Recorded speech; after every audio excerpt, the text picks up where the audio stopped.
What's up guys, it's Pistachio, and today I'm going to be walking you through the Celestial Pillars and the Moon Lord. Initiate the battle with the cultist by killing all 4 devotes at the entrance of the dungeon. The lunatic cultist will then rise above you. I find it easiest to simply stand under the dungeon's ceiling where he'll be trapped. If you don't yet have the solar eruption, a good alternative is the Daedalus Stormbow, which can attack through blocks and does a fair amount of damage. The best thing you can do during this fight is to stand under the dungeon ceiling and continually hit the cultist with a weapon that can pass through blocks.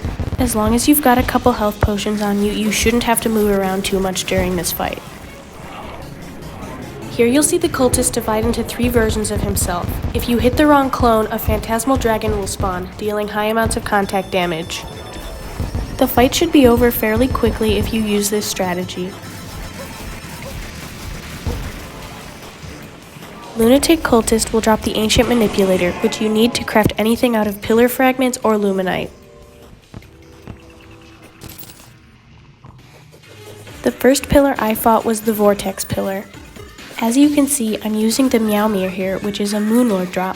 However, its effects are quite similar to those of the Terrablade or Influx Waver, so those are good substitutes if you haven't yet beaten the Moon Lord. Using a weapon with a long range here is a good idea since there will be a lot of enemies spawning near the pillars. The enemy I most watch out for near the Nebula Pillar are Nebula Floaters, since they can teleport and their lasers deal a high amount of contact damage. Once you've defeated 100 enemies near the pillar, or 150 in expert mode, the shield will go down and you can hit the pillar. As you can see, I die here, but the message "Your mind goes numb" appears in the bottom left corner, signifying that one pillar has been destroyed. The pillar will drop its respective fragments, which can be used for crafting. Next, I defeated the Solar Pillar. It's important to stick to the ground while defeating this pillar since Crawltipedes, which are by far the most annoying Solar Pillar enemy, will attack you if you're aloft. Most of the other enemies at the Solar Pillar shouldn't give you too much trouble. However, you should be careful to watch out for falling meteors. I'm using the Star Wrath, another Moon Lord drop, to defeat this pillar since staying aloft is a bad idea. The Solar Pillar will drop solar fragments, which I highly recommend you use to craft the Solar Eruption. Next is the Vortex Pillar.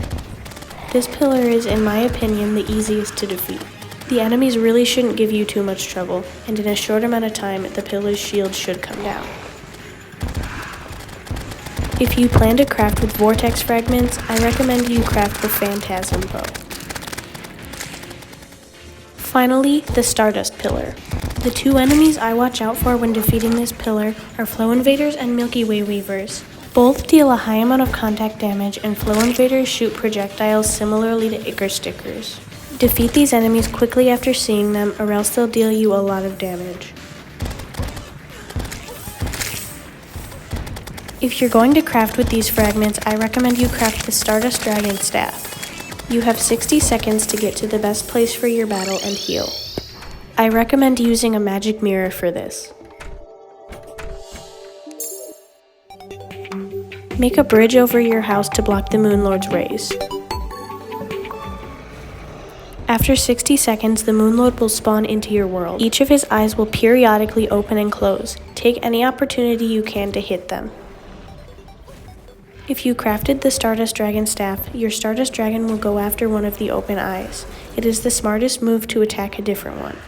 Whenever the Moon Lord's top eye opens, it shoots a death ray that deals a high amount of contact damage. However, if you built the bridge above your house, it should block the ray. Healing with the nurse frequently is a great way to retain your health. I heal with the nurse anytime I drop under 300 health.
Once one of the Moon Lord's eyes is defeated, a true Eye of Cthulhu will spawn. The true Eye of Cthulhu deals loads of contact damage, so it's important to continue to heal frequently.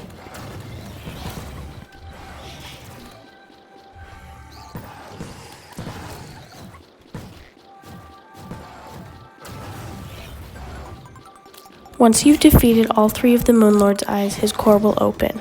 I recommend just hitting the core repeatedly until he dies. Heal as necessary during this process.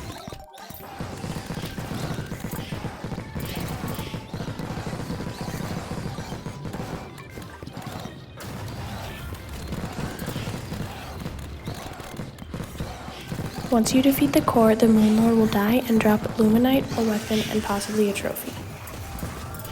Well, that's all guys. Thank you for watching and be sure to like and subscribe.